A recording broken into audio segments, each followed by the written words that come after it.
எல்லோருக்கும் வணக்கம். தூங்கிக்கிட்டு இருக்கிற நம்ம மார்க்கெட்டை அப்படியே தூக்கி நிறுத்துற மாதிரி திடீர் தகவல்களாக 2 தகவல்கள் ஒன்று இருக்கு. அதாவது ஆகஸ்ட் 15 நாளைக்கு நமது பிரதமர் பேசும் பொழுது ஏதாவது செக்டர் ஷேர் மார்க்கெட் சம்பந்தப்பட்டு வரும் பொழுது அடுத்தடுத்த நாட்கள்ல அது போன்ற பங்குகளுக்கு ஏதாவது ஒரு மாற்றம் வருமா? அதே மாதிரி தொடர்ந்து 10 நாளாகவே நமது மார்க்கெட் என்பது இறங்கிக்கிட்டே இருக்கு. கணக்குப்படி பார்த்தோம்னா ஆல்மோஸ்ட் 400 பாயிண்ட் தொடர் வீழ்ச்சி. இந்த மாதிரி 400 பாயிண்ட் தொடர்ந்து இறங்கும் பொழுது எதுக்கு வம்பு, எதுக்கும் கிடைக்கிற லாபத்தை புக் பண்ணுவோமே அப்படின்னு மேல வித்திருக்கக்கூடியவங்க திரும்பி வாங்கும் பொழுது அதை ஷார்ட் கவரிங் அப்படின்னு ஸ்டாக் மார்க்கெட்ல சொல்லுவாங்க. அப்படி ஏதாவது ஒரு ரிலீஃப் ரேலி வந்ததுன்னா கூட நல்லா இருக்குமே அப்படின்ற மாதிரி தற்போது திடீர்னு 2 தகவல்கள் நம்ம மார்க்கெட்ல இருக்கு. இந்த 2 தகவல்கள்னால நம்மளுடைய மார்க்கெட் அடுத்தடுத்த வாரங்கள்ல கொஞ்சம் சிறிதளவு மேல ஒரு 200-300 பாயிண்ட் கூட ஏற மாட்டேங்கிறாங்க நண்பர்களே. தொடர்ந்து இறங்கிட்டே இருக்கான். கணக்குப்படி பார்த்தா 400 பாயிண்ட் இப்படியே கீழே விழுந்துகிட்டு இருந்தா நம்ம எல்லாம் என்ன ஆகிறது? இந்த நேரத்துல சில ட்ரேடர்களுக்கு கொண்டாட்டமா இருக்கு. ஐயோ ஐயோ, I sing in the rain, I want more in the rain அப்படின்ற மாதிரி உங்களுக்கு தெரியும் இல்லையா அந்த தகவல். அதாவது ஸ்டாக் மார்க்கெட்ல கேப் அப் கேப் டவுன் அப்படின்ற ஒரு கான்செப்ட் இருக்கு. இன்னைக்கு நம்ம மார்க்கெட்ல ஏதோ ஒரு பொசிஷனை எடுத்து வச்சுட்டு போறோம். நாளைக்கு திடீர்னு மார்க்கெட் ஓப்பனிங்லயே மேல ஓபன் பண்ணாவோ அல்லது திடீர்னு ஓப்பனிங்லயே மார்க்கெட் கீழே விழுந்தாவோ ஏதாவது ஒரு வகையில லாபம் வரும் அப்படின்னு சில பேர் கணக்கு போட்டு எடுத்து வச்சுட்டு போவாங்க. அதுக்கு பேர் கேப் அப் கேப் டவுன். இங்க பாத்தீங்களா, கேப் அப்புக்கு இது ஒரு உதாரணம். கேலக்ஸி சர்ஃபெக்டன்ஸ் அப்படின்ற பங்கு நேத்து 2900 ரூபாய்க்கு எடுத்து வச்சுட்டு போயிருப்பாங்க. அவங்களுக்கே தெரியாது ஏறுமா இல்லையா அப்படின்ட்டு. சில பேர் ரிசல்ட் வர்றதை வச்சுக்கிட்டு இவங்க இது மேல வருவானா அப்படின்னு ஏதோ ஒண்ணு பண்ணிட்டு போயிருப்பாங்கன்னு வச்சுங்களேன். இன்னைக்கு காலையில முதல் ட்ரேடே 20% ஏறி ட்ரேட் ஆயிருக்கு. இதுக்கு பேர் தான் கேப் அப். அதே நேஷனல் அலுமினியம் அப்படின்ற பங்குனா ராத்திரியோட ராத்திரியா அவனுடைய ஏதோ ஒரு கண்டிஷன்ஸ் என்பது மாறிவிட்டது. அப்ப ராத்திரியோட ராத்திரியா இது நெகட்டிவ்ல தான் ஓபன் ஆகும், இதுக்கு டிமாண்ட் இல்லை அப்படின்னு காலையிலேயே பயத்துல நிறைய பேர் விற்பாங்க. இன்னையா உனக்கு அர்ஜென்ட் எல்லாம் கொஞ்ச நாள் பொறுக்க மாட்டீங்களா அப்படின்ற மாதிரி வந்தோடனே ஹெவியா போட்டு ஆர்டர் அடிக்க வேண்டியது. அப்ப என்ன ஆகுது, ஓப்பனிங்லயே 5% என்பது கீழே போய் ட்ரேட் ஆகிறது. இந்த ஹிந்துஸ்தான் பெட்ரோலியம் அப்படிதான். ஓப்பனிங்லேயே ஏதோ ஒரு காரணம், அவங்க டிவிடெண்ட் கொடுக்கறதாக இருக்கலாம் அல்லது ஏதாவது செய்திகளாக இருக்கலாம், ஏதோ ஒரு காரணத்தினால இப்படி கேப் டவுன் என்பது விழுகும். அப்ப ட்ரேடர்களுக்கு இது ஒரு பிடிச்சமான விஷயம். கேப் அப் கேப் டவுன் அப்படின்றது இருந்ததுன்னா ராத்திரியோட ராத்திரியா சம்பாதிச்சிடலாம் அப்படின்றது ஜாலியா இருப்பாங்க. இப்ப நம்ம மார்க்கெட்ல பாருங்க, இது ஒரு அற்புதமான தகவல். ஸோ எப்பவுமே நம்மளுடைய ஸ்டாக் மார்க்கெட்ல இப்படி கேப் அப் அல்லது கேப் டவுன் அப்படின்னு தான் சம்பாதிச்சுக்கிட்டு இருந்தாங்க. இப்ப என்ன ஆகுதுன்னா க்ளோசிங்ல close up or close down அப்படின்ற மாதிரி நடக்குது. அப்போ ஒரு நாளைக்கு அவங்களுக்கு அதிர்ஷ்ட காத்து அடிச்சதுன்னா ஒரே நாள்ல 2 முறை சம்பாதிக்கிறதுக்கு வாய்ப்புகள் ட்ரேடர்களுக்கு. ஆக மொத்தம் இத்தனை நாள் நம்ம ஷேர் மார்க்கெட்ல கணக்கு போட்டு ஏறுமோ இறங்குமோ அப்படின்னு இத்தனை நாள் கணக்கு போட்டு பண்ணிட்டு இருந்தவங்க எல்லாம் ஏகப்பட்ட பேர் இன்னும் குத்து மதிப்பு அடிப்பாங்க. சரி ஓகே, 3.25 அப்புறம் அது கேப் க்ளோஸ் அப் ஆகலாம் அல்லது க்ளோஸ் டவுன் ஆகலாம். க்ளோஸ் டவுன் ஆனதுக்கு அப்புறம் அடுத்த நாள் கேப் அப் ஆகலாம் அல்லது கேப் டவுன் ஆகலாம்னு ஏதோ ஒன்று. இனி எல்லாமே லக்கு தான். அவங்களுடைய தலையெழுத்துல நல்லா எழுதி இருந்ததுன்னா இனி மார்க்கெட் வேற லெவல் பர்ஃபார்மன்ஸ் பண்ணி காட்டும் என்பதுதான் தற்போதைய தகவலா இருக்கு. இந்த நேரத்தில் இன்னொரு மிக முக்கியமான தகவல் என்னன்னா, இந்த ஐடிசி அப்படின்ற பங்கு சரிவடைந்த பின்பு மிக குறுகிய அளவில் ஏறி இறங்கிக்கிட்டு இருக்கு. ஆனா இது போன்ற ஐடிசி கிட்டத்தட்ட 5% டிவிடெண்ட் ஈல்டு கொடுக்கக்கூடிய ஒரு பங்கு. இன்னுமே இந்த கோல் இந்தியா, ஹெச்பிசிஎல், பிஎஃப்சி போன்ற power sector, oil sector, energy செக்டர்ல இருக்கக்கூடிய பங்குகள் அதை விடவும் அது அல்லது அதுக்கு ஈக்குவலா டிவிடெண்ட் ஈல்டு கொடுத்தாலும் சில பங்குகள் உச்சி வரைக்கும் திரும்பி போயிருந்தான். சரி, அந்த பங்குகள் கூட கொஞ்சம் வேற செக்டர், டிவிடெண்ட் ஈல்டுக்கு ஈக்குவல் தான் நம்ம அதை கம்பேரிசன் பண்ண முடியும், பட் செக்டர் வேற.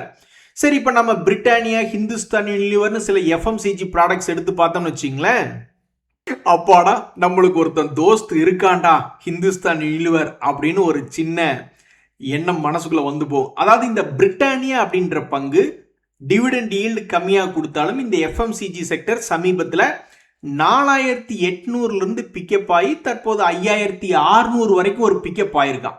ஸோ இந்த பிரிட்டானியா என்பது சமீபத்தினுடைய இறக்கத்தை ஈடுகட்டியிருக்கு எஃப்எம்சிஜி செக்டர்ல.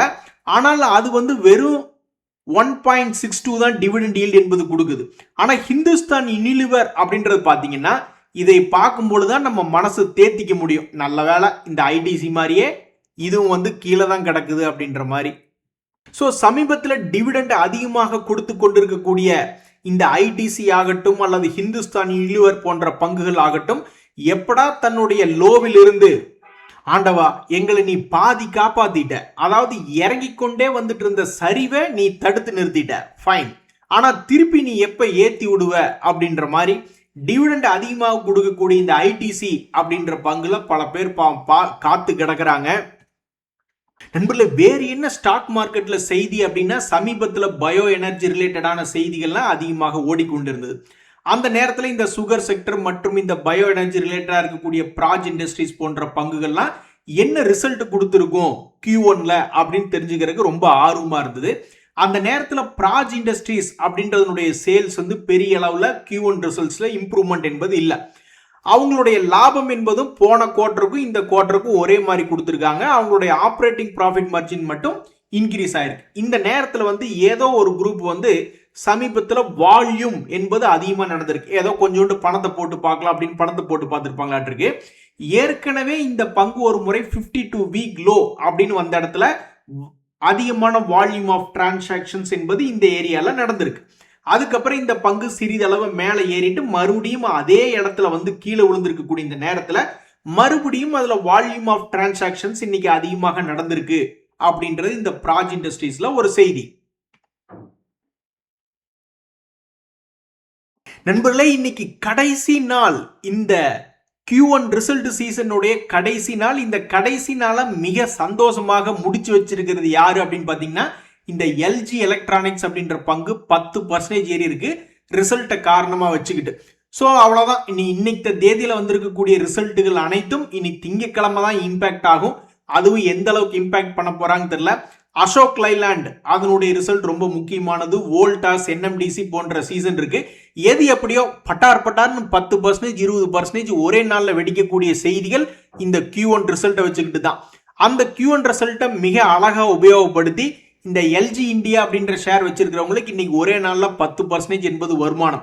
அந்த 10% கேப் அப்ல வரல, சிறுக சிறுக சிறுக சிறுக ஏறி மேலே வந்திருக்கு. அதனால அவங்களுக்கு ஒரு மகிழ்ச்சி.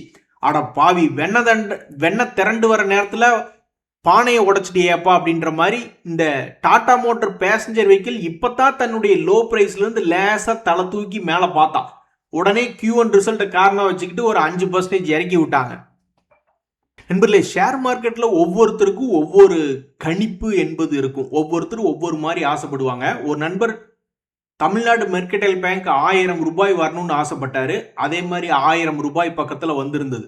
அதே மாதிரி இன்னொரு நண்பர் என்ன ஆசைப்படுறாருன்னா, இந்த டாடா மோட்டர் கமர்ஷியல் வெஹிக்கிள்ல நான் 2000 ஷேர்ஸ் வச்சிருக்கேன், என்னுடைய ஆவரேஜ் பிரைஸ் கிட்டத்தட்ட 427 ரூபாய் அப்படின்றது.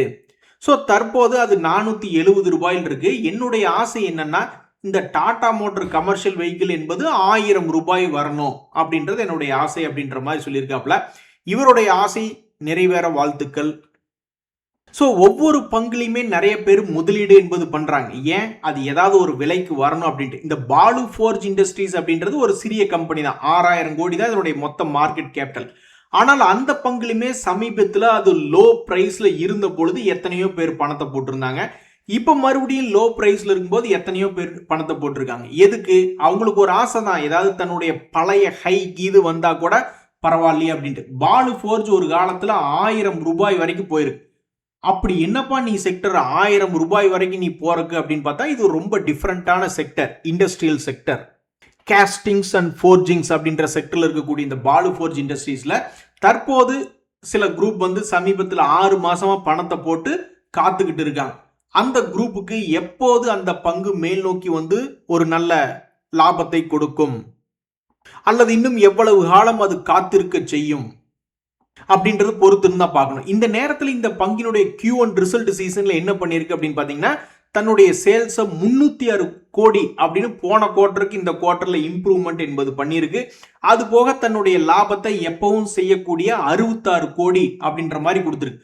ஸோ எப்பவும் செய்யக்கூடிய லாபத்தை வெளியிட்டு இருக்கக்கூடிய இந்த நேரத்தில் இந்த ஸ்டாக்ல வால்யூம் ஆஃப் டிரான்சாக்ஷன் என்பது அதிகமாக நடந்திருக்கு. ஸோ எப்போ தன்னுடைய 52 வீக் ஹையை திரும்பி வந்து தொடும் அப்படின்ற மாதிரி இந்த ஸ்டாக்குக்குன்னு இல்லை, ஏகப்பட்ட ஸ்டாக்ல எத்தனையோ பேர் வெயிட் பண்றாங்க. அது சீக்கிரம் வர வாழ்த்துக்கள். ஆகா நண்பர்களே, தினமும் Q1 ரிசல்ட்ஸ் மாதிரி ஏதாவது ஒரு செய்தி வந்துகிட்டே இருந்தா எவ்வளவு இன்பமா இருக்கும். கேலக்ஸி சர்ஃபெக்டன்ஸ் அப்படின்ற பங்கு இந்த Q1 ரிசல்ட்ஸ் மிகவும் இன்பகரமாக முடிச்சு வச்சிருக்கு. இது இன்னைக்கு மட்டுமே கிட்டத்தட்ட 20% என்பது ஏறி இருக்கு. எதனால? Q1 ரிசல்ட் சீசன் அப்படின்றதுனால. அப்படி என்னப்பா நீ ரிசல்ட் வெளியிட்டிருக்கேன்னா, சேல்ஸ் அற்புதமாக 1782 கோடியாகவும் அதே மாதிரி அதனுடைய லாபம் 166 கோடியாகவும் வெளியிட்டிருக்கு. ஸோ ஒரு ரீட்டைலர்னுடைய லாஜிக் என்னன்னா, ஒரு ஷேர் லாபம் செஞ்சிருக்கும் போது அந்த பங்கும் ஏறணும் அப்படின்றது ஒரு சிம்பிள் லாஜிக். அந்த லாஜிக்கு இந்த கேலக்ஸி சர்ஃபெக்டன்ஸ் அப்படின்ற பங்கு மீட் பண்ணியிருக்கு. சில நேரங்களில் பார்த்தோம்னா லாபம் பண்ணியிருப்பான், திடீர்னு ஐடி கம்பெனிலே எடுத்து பார்ப்போம் லாபம் பண்ணியிருப்பான், இருந்தாலும் மார்க்கெட்டில் ஏற்றி விட மாட்டாங்க. என்னடா அது ஒரே குழப்பமா இருக்கே செட்டியார் மதர் அப்படின்ற மாதிரி நம்மளுக்கு தோணும். ஆனால் இந்த கேலக்ஸி சர்ஃபெக்டன்ஸ் அப்படின்ற பங்கை 20% என்பது மேல் நோக்கி ஏற்றிருக்காங்க. இந்த நேரத்தில் இதனுடைய மார்க்கெட் கேபிட்டலும் சாதாரண விஷயம் இல்லை, 8000 கோடி மார்க்கெட் கேபிட்டல். இவ்வளவு பெரிய மார்க்கெட் கேபிட்டல் கொண்ட பங்கை 20% ஏத்துறது என்பது சாதாரண விஷயமே இல்லை. ஸோ இந்த Q1 ரிசல்ட் மிக இன்பகரமாக முடிச்சு வச்சிருக்கிறது இந்த Galaxy surfactants and LG India அப்படின்ற 2 பங்குகள். இது போக இந்த செக்டர்ல மிகவும் முக்கியமா பார்த்து கொண்டிருக்கக்கூடிய செக்டர் என்னன்னா ரியல் எஸ்டேட் செக்டர். அது ஏதாவது பிக்கப் ஆகுமா அப்படின்னு பார்த்து கொண்டிருக்கும் பொழுது இந்த லோதா டெவலப்பர்ஸ் அப்படின்ற பங்கு சமீபத்தில் ஒரு மிக முக்கியமான லோ பிரைஸ்ல இருக்கும்போது ஏதோ ஒரு குரூப் அள்ளிக்கிடா அப்படின்ற மாதிரி அள்ளிக்கிட்டாங்க. அது யாரு வித்தாங்கன்னு தெரியல. ஆனா ஏதோ ஒரு குரூப் வந்து பெருசா வாங்கியிருக்காங்க. அவ்வளவு பெரிய ஆர்டர்ஸ், பையிங் ஆர்டர் போட்டிருக்காங்க. அத்தனை ஆர்டருக்கு ஏதோ ஒரு குரூப் செல் பண்ணிட்டாங்க. சரி நாங்க உங்களுக்கு செல் பண்றோம் அப்படின்ட்டு கடைசியில வாங்கினவங்களுடைய கணக்கு மிக சரியா போயிடுச்சு. ஒரு 600 ரூபாய் 700 ரூபாய் ரேஞ்சில இருந்து 1200 ரூபாய்ன்னு வந்திருக்கு. இப்படித்தான் ஒரு நண்பர் வந்து டாடா மோட்டர் கமர்ஷியல் வெஹிக்கிள் மேல 1000 ரூபாய் பக்கத்துல வரணும் அப்படின்னு பார்த்துக்கிட்டு இருக்காரு. ஆனா இந்த லோதா டெவலப்பர்ஸ் என்பது இந்த 6 மாதத்திற்குள்ள மிகப்பெரிய வால்யூம், திடீர்னு இன்ட்ரெஸ்ட் வந்துருச்சு மார்க்கெட்ல. கரெக்டா பிடிச்சிருக்கானுங்க பாருங்க ஏதோ ஒரு குரூப். அதாவது அவனை எத்தனையோ பேர் பிடிக்கிறாங்க, ஆனா இந்த குரூப் வாங்கினவங்க, கணக்கு போட்டு வாங்கினவங்களுக்கு அவங்க நினைச்சபடி அந்த பங்கு மேல வந்திருக்கு. இப்படி இருக்கக்கூடிய இந்த லோதா டெவலப்பர்ஸ் இந்த குவார்டர்லி ரிசல்ட்ஸ்ல 1373 கோடி லாபம் அப்படின்னு காமிச்சிருக்காங்க. அதே மாதிரி எல்லாரும் மூக்கு மேல விரல வைங்க அப்படின்ற மாதிரி மிகப்பெரிய ஒரு வேலையை பார்த்ததான் இந்த ஏரோஃப்ளக்ஸ் அப்படின்ற ஒரு பங்கு. அதாவது ஒரு பங்கு எப்போது மல்டிபேக்கர் ஆகிறது என்றால் தன்னுடைய ஆல் டைம் ஹையை சில வருடங்களுக்கு பிறகு வந்து தாண்டும் பொழுது புதிய ரேலி என்பது வருது. அது நீங்க எந்த ஸ்டாக் வேணாலும் எடுத்து பாருங்க. இப்ப அதிகமாக ரேலி பண்ணிக்கிட்டு இருக்கக்கூடிய குப்பிட கூட எடுத்து பாருங்க. ஆனா எல்லாருமே இந்த வேலையை பண்ண மாட்டான். எத்தனையோ பேர் வந்து தன்னுடைய பழைய ஹைய பக்கத்துல வந்துட்டு சில பேர்லாம் அப்படியே கீழே விழுந்துருவான். ஏதோ சில ஆட்கள் மட்டும்தான் அப்படியே தொடர்ந்து மேல் நோக்கி ஏறிக்கொண்டே இருக்கக்கூடிய பங்குகளாக அமைஞ்சிருது. என்னைக்கு கீழே விழுவோம் அப்படின்றது யாருக்கும் தெரியாது. பட் ஏற வரைக்கும் ஏறிக்கிட்டு இருக்காங்க. ஸோ இந்த குப்பிடுமே என்னாச்சு அப்படின்னு பார்த்தீங்கன்னா, ஒரு குறிப்பிட்ட ஹை வச்சுட்டு கீழே விழுந்துட்டான். அதை கிட்டத்தட்ட ஒரு 4-5 மாசம் கழிச்சு அப்புறம் மறுபடியும் அதை தாண்டும் பொழுது மறுபடியும் இன்னொரு ரேலி என்பது பிடிச்சான். ஆக மொத்தம் 75ல இருந்து மேலே ஏறி 291 பிடிச்சான். இதே மாதிரி தான் எத்தனையோ பேர் ட்ரை பண்றாங்க. ஆல் டைம் ஹை தாண்டக்கூடிய பங்குகளை எதுக்கு பிடிக்கிறாங்க? ஒரு மல்டி பேக்கரா இருக்கட்டுமே, இல்லைன்னா ஒரு 4-5 மணி நேரத்தில் அல்லது ஒரு 4-5 நாள்ல ரிசல்ட் கிடைச்சிருமே அப்படின்றதுக்காக சில பேர் வந்து ஆல் டைம் ஹை பக்கத்தில் பிடிக்கிறாங்க. ஆனா அதுல வந்து 100க்கு எவனாவது ஒருத்தர் 2 பேர் தான் தொடர்ந்து இப்படி மேல் நோக்கி ஏறான். இப்ப கீழே கிடக்கக்கூடிய பங்குகள் 100க்கு ஆல்மோஸ்ட் 70-80 பேர் மேல கொஞ்சம் திரும்பி வரக்கு வாய்ப்புகள் அதிகம். ஏன்னா கீழே எவ்வளவு தூரம் கீழே போக முடியும்? மேக்சிமம் 60% அல்லது 80% கீழே இறங்கிட்டு திரும்பறக்கு எத்தனையோ பங்குகள் ட்ரை பண்றான். ஸோ அப்போ அதனுடைய சக்சஸ் ரேட் என்பது 100க்கு ஆல்மோஸ்ட் ஒரு 70 to 80 அப்படின்ற மாதிரி வந்துருது. ஆனா மேல ஆல் டைம் ஹைப் கட் பண்ற பங்குகள்ல 100க்கு எவனாவது ஒரு 4 பேர் 5 பேர் அப்படின்ற மாதிரி தான் இருக்கும். ஒரு உதாரணத்துக்கு ஒரு 3 ஷேர்ஸ் பாக்குறீங்கன்னு வச்சுங்களேன். டாடா பவர்னு ஒரு ஷேர், அது என்ன ஆகுது? அதுவுமே ஒரு காலத்துல லோ பிரைஸ்ல போய் கீழே விழுந்தான். கீழே விழுந்ததுக்கு அப்புறம் அவன் திரும்பி மேலே ஏறி வந்திருக்கான் பாத்தீங்களா? அதே மாதிரி எட்டர்னல்னு ஒரு பங்கு, அவனுமே சமீபத்தில் சில நேரங்களில் போய் கீழே விழுந்தான். ஒரு காலத்தில் தக்காளி விலைக்கு போய் விழுந்துட்டான். 1 கிலோ தக்காளி எவ்வளோங்க அப்படின்னா, இதை விட அது பிரைஸ் அதிகமாக இருந்து அப்புறம் கீழேருந்து மேலே ஏறி வந்தா, ஏன்னா அது லாபம் செய்யக்கூடிய கம்பெனியாக இருந்தது. இந்த ஸ்விக்கி என்பது லாபம் செய்யக்கூடிய கம்பெனி இல்லைனாலும் அவனுடைய சக்தி எவ்வளவோ அந்த அளவுக்கு அவன் முயற்சி பண்ணியிருக்கான். ஒரு முறை கீழே விழுந்துட்டு மேலே வந்தான், மறுபடியும் இன்னொரு முறை கீழே விழுந்துட்டு மேலே வந்தான். ஸோ ஆக மொத்தம் கீழே விழுந்துட்டு மேலே ஏறக்கூடிய பங்குகளில் வாய்ப்பு என்பது ஜாஸ்தி. ஆனால் தொடர்ந்து ஏறிக்கிட்டே இருக்கக்கூடிய பங்குகளில் வாய்ப்பு என்பது ரொம்ப கம்மி. ஸோ அது ஒரு தகவல்.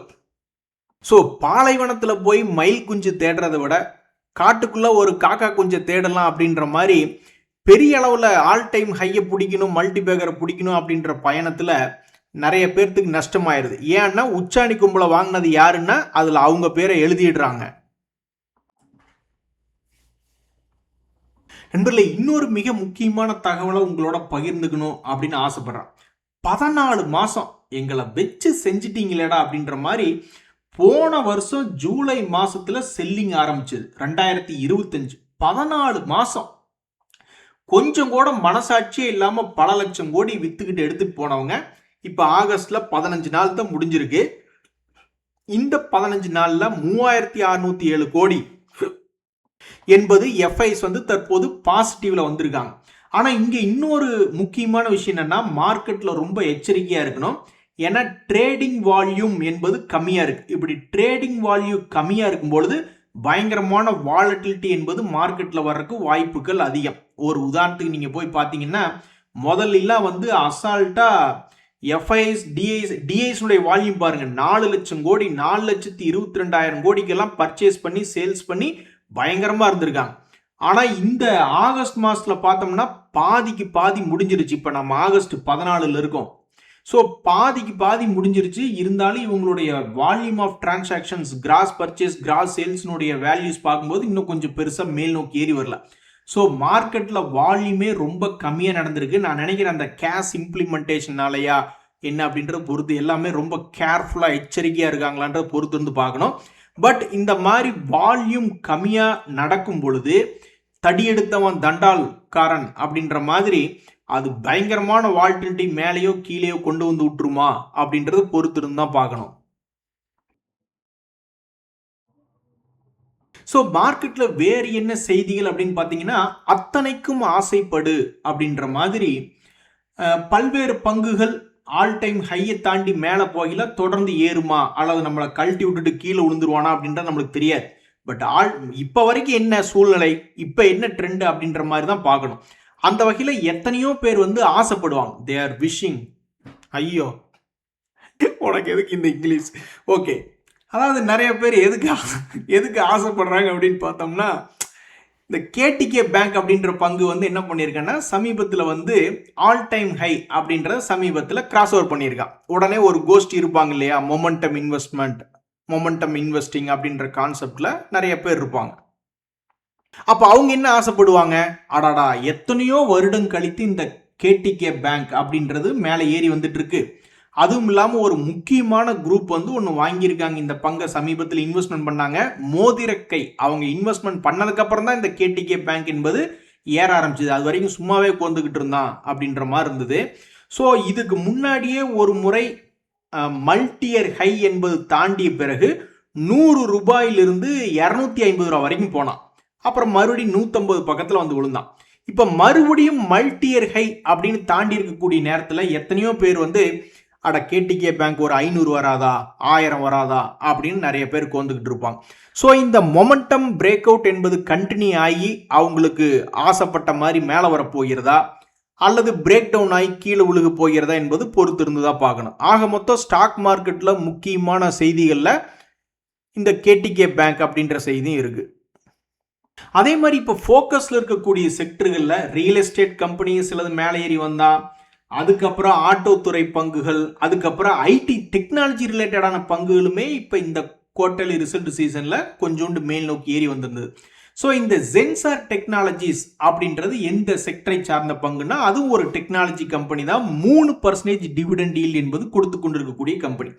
அவனுடைய Q1 ரிசல்ட்ஸில் தன்னுடைய சேல்ஸ் என்பதை இன்க்ரீஸ் பண்ணி 1508 கோடி அப்படின்றத காமிச்சிருக்கு.